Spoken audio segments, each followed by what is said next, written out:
যদি বনে ওই হাওয়া করে শুধু আসা যাওয়া,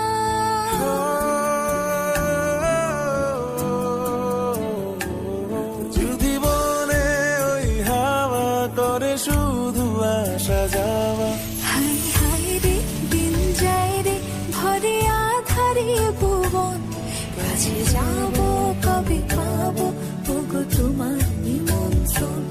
দিন মেঘলা দিনে একলা ঘরে থাকলে না তো মন, কাছে যাব কবে পাবো ওগো তোমার নিমন্ত্রণ।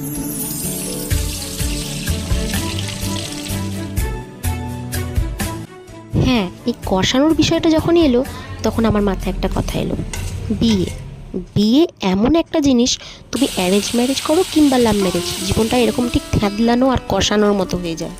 সে তুমি গরিব বাড়ি থেকে বড়লোক বাড়িতে যাও অথবা বড় লোক বাড়ি থেকে গরিব বাড়িতে, কিংবা বাঙাল বাড়ি থেকে ঘটি বাড়িতে যাও অথবা ঘটি থেকে বাঙাল বাড়িতে, বিয়ে এমনই একটা জিনিস ঠিক এরকম কষিয়ে রেখে দেয় জীবনটাকে, যেটার রং ঢং দেখলে মনে হয় খুব সুন্দর।